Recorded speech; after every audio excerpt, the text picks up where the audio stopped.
Hello aspirants, welcome to AKSIS academy daily current affairs. So ఈరోజు ఇష్యూస్లోకి వెళ్ళే ముందు నిన్న ఇచ్చినటువంటి క్వశ్చన్ కనుక మనం చూస్తే మోస్ట్ ఇన్ఫ్లేషనరీ అంటే అత్యంత ద్రవ్యోల్బణం కలిగించేటటువంటి అంశం ఏంటంటే ఫినాన్స్ బడ్జెట్ డెఫిసిట్. అంటే ప్రభుత్వానికి బడ్జెట్ డెఫిసిట్ కనుక ఉంటే అంటే ప్రభుత్వం ఖర్చు పెట్టేటటువంటిది ఆదాయం కన్నా ఎక్కువ ఉంటే కొన్ని సందర్భాల్లో ఇంతకుముందు ఏం చేసేవారంటే ఈ ఖర్చు ఎక్కువ ఉన్నటువంటి దానికి అంటే ఎక్స్ట్రాగా అయ్యేటటువంటి ఖర్చుకి కొత్త డబ్బుల్ని ప్రింట్ చేసి ఇచ్చేవాళ్ళు, డెఫిసిట్ ఫినాన్సింగ్ అనే కాన్సెప్ట్లో. ఇప్పుడు తీసేశారు అది. సో అలా కొత్తగా డబ్బుల్ని ముద్రించేయడం వల్ల అధికంగా ద్రవ్యోల్బణం వస్తుంది, because it will create an unnecessary demand. ఇంకా ఈరోజు మనం చెప్పుకోబోయేటటువంటి కాన్సెప్ట్ 76వ గణతంత్ర దినోత్సవంలో జరిగినటువంటి హైలైట్స్. సో ముఖ్యంగా అందులో చాలా రాష్ట్రాలకు చెందినటువంటి ట్యాబ్లూస్ డిస్ప్లే చేయడం జరిగింది. ఒక చిన్న సవరణ, నేను మొన్న దాని గురించి చెప్తూ తెలంగాణ నుంచి ట్యాబ్లూ పెట్టారన్నాను. తెలంగాణ ట్యాబ్లూ పెట్టలేదు, ఆంధ్రప్రదేశ్ మాత్రమే ఏటి కొప్పాక బొమ్మల్ని ట్యాబ్లూ పెట్టింది, తెలంగాణ పెట్టలేదు. అదొకసారి సవరించుకోండి. అలాగే ఈరోజు సెషన్లో మనం చూడబోయేది ఈ 76th రిపబ్లిక్ డేలో చాలా రాష్ట్ర ప్రభుత్వాలు రకరకాల ట్యాబ్లూస్ అనేటటువంటివి వాళ్ళకి సంబంధించినటువంటి కొన్ని ఈవెంట్స్ డిస్ప్లే చేశాయి. దీంట్లో మనకి డెఫినెట్గా కరెంట్ అఫైర్స్లో బికాజ్ అవి చాలా ఇంపార్టెంట్ ఇష్యూస్ కాబట్టి అందులో కొన్ని కల్చరల్ హెరిటేజ్కి చెందినవి ఉన్నాయి, కొన్ని వచ్చేసి న్యాచురల్ ప్లేసెస్కి చెందినవి ఉన్నాయి, కొన్ని జిఐ ట్యాగ్స్ కూడా ఉన్నాయి. సో ఇలాంటి వాటిని మనకి ఎగ్జామినేషన్లో క్వశ్చన్లుగా అడిగేటటువంటి అవకాశం ఉంది. సో ముఖ్యంగా కనుక మనం చూస్తే for the first time highlighting synergy among army, navy and air force. Army, navy, air force ముగ్గురి కలయికలో మనకి ట్రై సర్వీసెస్ ట్యాబ్లూ ఒకటి వచ్చింది. దానికి నినాదాన్ని కూడా స్ట్రాంగ్ అండ్ సెక్యూర్ ఇండియా అనేటటువంటి పేరుతో సశక్త్ ఔర్ సురక్షిత్ భారత్ అనేటటువంటి ఒక అంశాన్ని ఇచ్చారు. ఇక్కడ కొన్ని ఆపరేషన్స్ ఏవైతే మనం ల్యాండ్, వాటర్, ఎయిర్ మూడు ఫోర్సెస్కి సంబంధించి చేస్తామో దానికి సంబంధించి కొన్ని కొత్త సాంకేతికతలను మనము సొంతంగా అభివృద్ధి చేసుకున్నాం. సాధారణంగా India is known for defence imports from the foreign countries. భారతదేశం ప్రపంచ దేశాలన్నిటిలోని కూడా రక్షణ రంగానికి సంబంధించినటువంటి వస్తువుల్ని కొనడంలో అంటే రక్షణ రంగానికి సంబంధించిన ఆయుధాలను కొనడంలో ప్రపంచంలోనే అగ్రస్థానంలో ఉంది. అంటే ఇంపోర్ట్స్ చేసుకోవడంలో ప్రపంచంలో అగ్రస్థానంలో ఉన్నాం. అలాంటి భారతదేశం ఇటీవల కాలంలో ఇండిజినస్ టెక్నాలజికల్ డెవలప్మెంట్ అంటే భారతదేశం సొంతంగా ఆయుధాలను సమకూర్చుకునేటటువంటి కొన్ని సాంకేతికతలను చాలా వేగంగా అభివృద్ధి చేస్తోంది. దీనికి సంబంధించి అర్జున్ బ్యాటిల్ ట్యాంక్, ఇది ఆర్మీ దగ్గర ఉంటుంది. అర్జున్ బ్యాటిల్ ట్యాంక్ మనమే డెవలప్ చేస్తున్నాం. అలాగే తేజాస్ ఎయిర్ క్రాఫ్ట్ 1985-87 ప్రాంతంలో మొదలుపెట్టారు. ఈ మధ్య కాలంలో ఇది పూర్తయింది. ధ్వని కన్నా 2 రెట్ల వేగంతో వెళ్ళగలదు. అడ్వాన్స్డ్ లైట్ హెలికాప్టర్, ఒకప్పుడు కెమౌ 225 హెలికాప్టర్స్ని ఎక్కువగా మనం రష్యా నుంచి కొనేవాళ్ళం. బట్ ఇప్పుడు ఈ లైట్ హెలికాప్టర్ని ఈవెన్ ఫర్ కాంబాట్ పర్పసెస్ మనమే సొంతంగా డెవలప్ చేస్తున్నాం. అలాగే INS విశాఖపట్నం డెస్ట్రాయర్, మీ అందరికీ డెస్ట్రాయర్ షిప్స్ అని ఉంటాయి. బేసికల్గా సముద్ర మార్గాల్లో వచ్చేటటువంటి శత్రువుల్ని ఆపడానికి డెస్ట్రాయర్స్ అనేవి ఉంటాయి. ఇలా army, air force and navy కలయికతో మనం కొన్ని ప్రదర్శనలు చేసాం 76th రిపబ్లిక్ డే నాడు. దీంతోపాటుగా DRDO ట్యాబ్లో ఒకటి వచ్చింది మనకి, Raksha Kavach, multilayer protection against multi domain threats.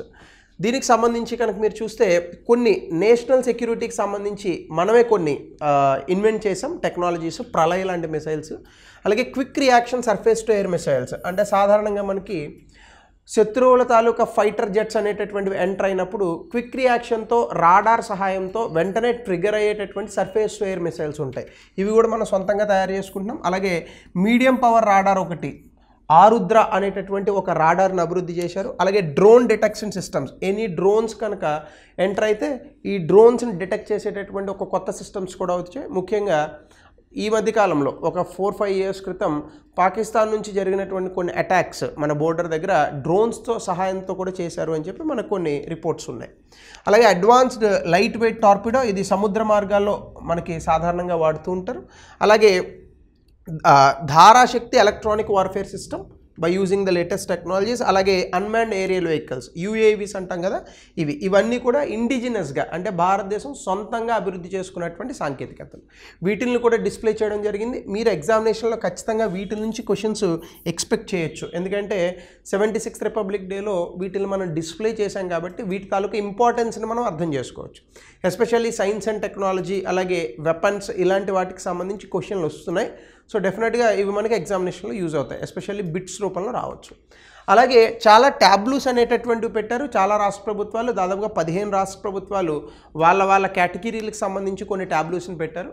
ముఖ్యంగా ఆంధ్రప్రదేశ్ ఎకో ఫ్రెండ్లీ అంటే పర్యావరణానికి ఏమాత్రము హాని కలిగించినటువంటి కొన్ని బొమ్మలు ఉన్నాయి. ఏటికొప్పాక బొమ్మలు అని అంటారు. వెరీ ఓల్డ్, చాలా సంవత్సరాల నుంచి ఆంధ్రప్రదేశ్లో ఆ బొమ్మలను తయారు చేసేటటువంటి సంస్కృతి ఉన్నది. దాన్ని ఒక ట్యాబ్లూ రూపంలో డిస్ప్లే చేశారు. అలాగే బీహార్ వాళ్ళు స్వర్ణిం భారత్ అనేటటువంటి పేరుతో నలంద విశ్వవిద్యాలయాన్ని డిస్ప్లే చేయడం జరిగింది. దీని కారణంగా బుద్ధిస్ట్, ఆ ప్రాంతంలోనే బుద్ధుడికి జ్ఞానోదయం కలిగింది కాబట్టి బౌద్ధగయ లాంటి ప్రాంతాలు, సో బుద్ధిస్ట్ హెరిటేజ్ అంటే బౌద్ధ మతానికి సంబంధించి బుద్ధుడికి సంబంధించినటువంటి సంస్కృతిని డిస్ప్లే చేసే విధంగా వాళ్ళు డిస్ప్లే చేశారు. చండీగఢ్లో harmonic bend of heritage innovation and sustainability అంటే సిటీ, ఒక నగరం అనేటటువంటిది ఫిల్మ్ ప్రొడక్షన్లో ఎంత ఉపయోగపడుతుంది, అలాగే ఒక నగరాన్ని మనకున్న సంస్కృతి, ఆవిష్కరణలు, అలాగే సస్టైనబుల్ డెవలప్మెంట్ వీటి సహాయంతో చండీగఢ్ అనేటటువంటి నగరం, చండీగఢ్ చాలా అద్భుతమైనటువంటి నగరం. మీకు ఎక్కడ కూడా రోడ్స్ అనేటటువంటివి ఇలా బైసెక్ట్ అవుతాయి, అంటే మనం 90 డిగ్రీస్లో బైసెక్షన్ అంటాం కదా, అలా రోడ్స్ అనేటటువంటి పెర్పెండిక్యులర్గా బైసెక్ట్ అవుతాయి. సో నేను స్వతహాగా చూశాను, చాలా అద్భుతమైనటువంటి నగరం. సో ఈ చండీగఢ్ అనేటటువంటిది కూడా ఈ హెరిటేజ్ అలాగే సస్టైనబిలిటీ ఇన్నోవేషన్ అనేటటువంటి పేరిట ఒక నగరం ఎలా ఉపయోగపడుతుంది ఈవెన్ ఫిల్మ్ ప్రొడక్షన్ లాంటి వాటిలో అనేదానికి వాళ్ళు డిస్ప్లే చేశారు. అలాగే డయ్యూ అండ్ డామన్కి సంబంధించి డయ్యూలో మనకి కుక్రీ మెమోరియల్ అని ఉంది. ఈ కుక్రీ మెమోరియల్ అనేటటువంటిది ఏంటంటే, కుక్రీ అనేది F-149 అనేటటువంటి ఒక డెస్ట్రాయర్ షిప్, గతంలో మన నేవీ ఫోర్స్లో ఉన్నది అది.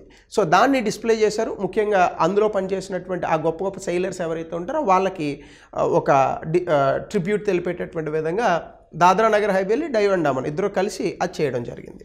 అలాగే ఢిల్లీ వాళ్ళు క్వాలిటీ ఎడ్యుకేషన్ మీద చేశారు. బికాజ్ అరవింద్ కేజ్రీవాల్ గారి ప్రభుత్వంలో అది వాళ్ళకు ఉన్నది కాబట్టి డెఫినెట్గా అక్కడ ఢిల్లీ ప్రభుత్వానికి ఈ క్వాలిటీ ఎడ్యుకేషన్ అనేటటువంటి కాన్సెప్ట్ వాళ్ళ ఎన్నికలలో భాగం.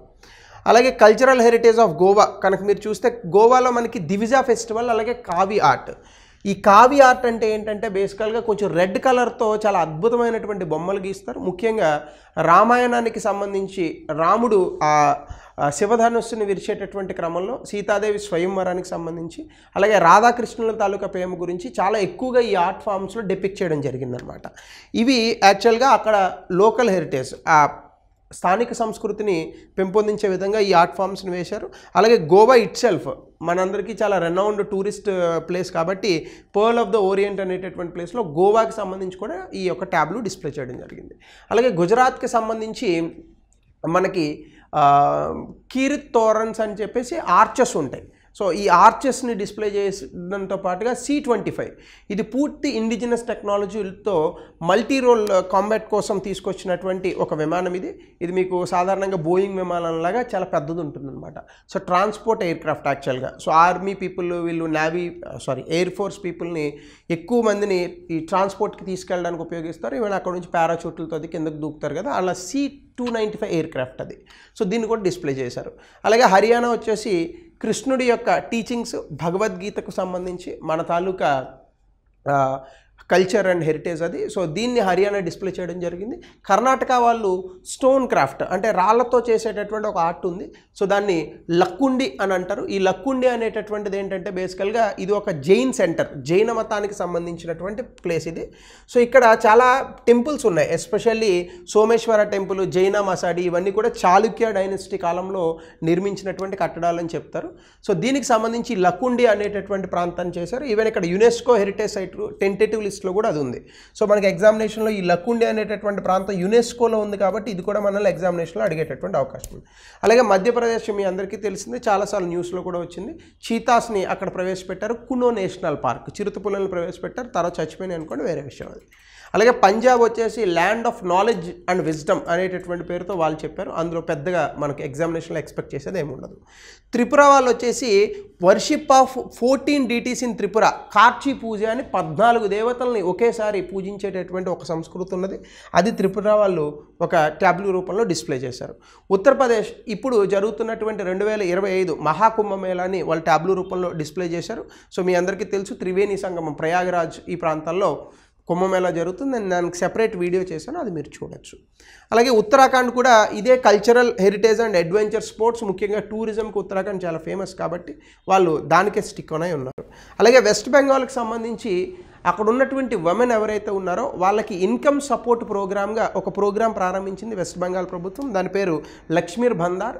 ఈ ప్రోగ్రాం తాలూకా ట్యాబ్డూని ఉమెన్ ఎంపవర్మెంట్లో భాగంగా వెస్ట్ బెంగాల్ వాళ్ళు డిస్ప్లే చేశారు. ఇలా 15 రాష్ట్రాలు డిస్ప్లే చేసినటువంటి అనేక అంశాలలో కొన్ని మీకు heritage sites and natural sites ఉన్నాయి.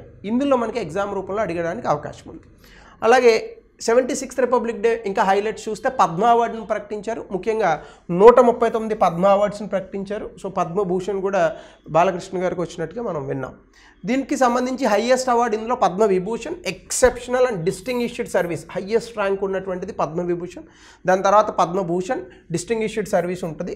సాధారణంగా ఆర్ట్స్ ఇలాంటి వాటిలో ఈ పద్మభూషణ్ అండ్ పద్మ విభూషణ్ ఇస్తారు. పద్మశ్రీ దాని కింద ఉంటుంది, ఎనీ ఫీల్డ్లో డిస్టింగ్విష్డ్ సర్వీస్.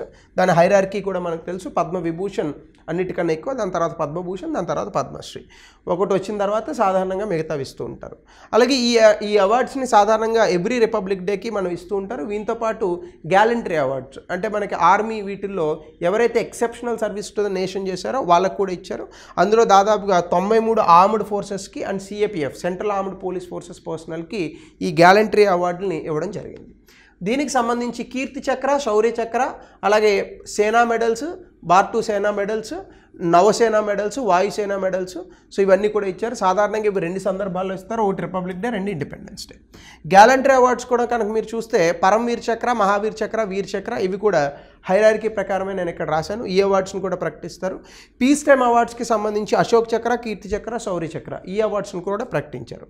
ఇవి paramilitary forces, police forces, civilian forces, armed forces వీటికి సంబంధించి సివిలియన్స్ వీటికి సంబంధించి ఈ అవార్డ్స్ని ఎవరెవరైతే ఎక్సెప్షనల్ గ్యారంటీ అంటే అద్భుతమైనటువంటి ధైర్య సాహసాలను ప్రదర్శించారో అది ఆర్మీలో కావచ్చు, సివిలియన్స్లో కావచ్చు, వాళ్ళకి ఈ పర్టికులర్ అవార్డ్స్ అనేటటువంటివి ఇస్తారు ఎలిజిబిలిటీ ప్రకారం. దీనికి సంబంధించి ఇంకా ఇతర గ్యాలంటరీ అవార్డ్స్ ఉన్నాయి. లైక్ సేనా మెడల్ అని చెప్పేసి, ఇది ఎవరైతే ఆర్మీలో డిస్టింగ్విష్డ్ సర్వీస్ చేశారో, అద్భుతమైనటువంటి సేవ చేశారో వాళ్ళకి ఇస్తారు.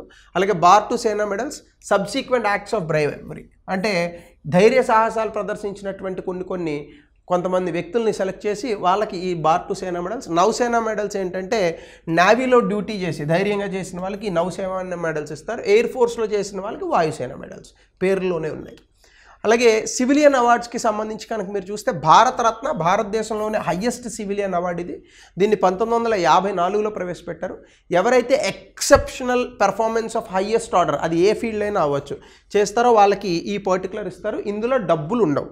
మానిటరీ అవార్డు ఉందనుకుంటారు చాలామంది భారతరత్నలో, మానిటరీ అవార్డు అనేటటువంటిది ఉండదు. ఓకే, సో ఇదొకటి గుర్తుపెట్టుకోవాలి. ఇది సాధారణంగా మ్యాక్సిమం 3 సార్లు ఇస్తారు ఒక సంవత్సరంలో. సో గతంలో మనకి చాలామందికి ఎస్పెషల్లీ వాజ్పేయి గారికి వీళ్ళందరికీ భారతరత్న అవార్డు ఇచ్చారు. అలాగే గ్యాలంటరీ అవార్డ్స్ చాలామంది ఇప్పుడు కూడా ఎన్టీ రామారావు గారికి ఎందుకు ఇవ్వట్లేదు అనేది చర్చ. అందరికీ తెలుసు ఎందుకు ఇవ్వట్లేదు అనేది, ఇవ్వడానికి ఏం అభ్యంతరం లేదు. సో గ్యాలంటరీ అవార్డ్స్ కనుక మీరు చూస్తే వార్ టైమ్ గ్యాలంటరీ అవార్డ్స్, అలాగే పీస్ టైమ్ గ్యాలంటరీ అవార్డ్స్ ఇవన్నీ కూడా ట్వైస్, ప్రతి సంవత్సరం 2 సార్లు ఇస్తారు. వాటి గురించి నేను ఆర్డర్ ఆఫ్ ప్రిఫరెన్స్ చెప్పాను. హయ్యెస్ట్ వచ్చేసి పరమవీర్ చక్ర అవార్డు ఇందులో. అలాగే పద్మ అవార్డ్స్కి సంబంధించి 1954లో పెట్టారు. ఇది రిపబ్లిక్ డేలో ప్రకటిస్తారు. పద్మవిభూషణ్ దగ్గర నుంచి పద్మభూషణ్ అండ్ పద్మశ్రీ మధ్యలో సస్పెండ్ చేశారు, బట్ మళ్ళీ రెజ్యూమ్ చేశారు వీటిని. సో ఇలా మనం peace time awards and gallantry అవార్డ్స్ని రిపబ్లిక్ డే రోజు మనం ప్రకటించాం. దీంతో పాటుగా డిఫెన్స్ డెకరేషన్స్ కొన్ని చేశారు. 305 డిఫెన్స్ డెకరేషన్స్ వచ్చాయి. అంటే డిఫరెంట్ డిఫెన్స్ రక్షణ రంగానికి సంబంధించినటువంటి అంశాలతో డెకరేషన్స్ జరిగాయి. ఇందులో ముఖ్యంగా పరమ్ విశిష్ట సేవా మెడల్స్, ఉత్తమ్ యుద్ధ సేవా మెడల్స్ ఇవన్నీ defence decorations in the sense awards అని నా ఉద్దేశం. ఈ అవార్డ్స్ని ఇచ్చారు.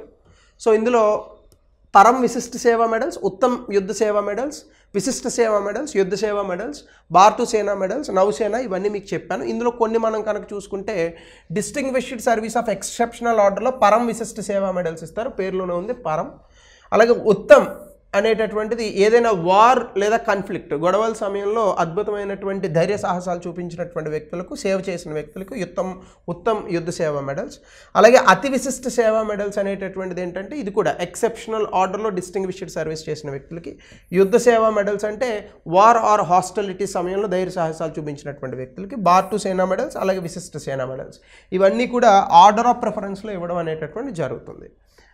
సో ఇవి 76th రిపబ్లిక్ డేలో మనకు వచ్చినటువంటి different medals, different awards, different tableaux, ఇవన్నీ కూడా మనకు ఉన్నాయి. ప్రతిదీ ఇంపార్టెంటే when comes to ఎగ్జామినేషన్స్. ఈ మెడల్స్ 305 డిఫెన్స్ డెకరేషన్స్ అనేవి మనకి ఇలా జేబుక్ తగిలిస్తారే, అవి పెద్దగా చూసుకోవాల్సిన అవసరం లేదు, ఎందుకంటే అన్ని గుర్తుపెట్టుకోలేము.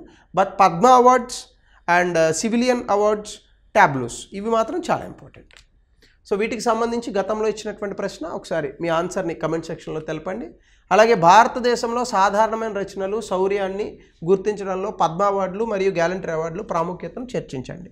200 పదాల్లో రాయండి. అలాగే ఇంకా మన రాష్ట్రాలలో అంటే తెలుగు రాష్ట్రాలలో ఎవరికి భారతరత్న అవార్డులు ఇవ్వాలి, ఎవరికి పద్మ విభూషణ్ అవార్డులు ఇవ్వాలి అని మీరు అనుకుంటున్నారో కమెంట్ సెక్షన్లో తెలపండి.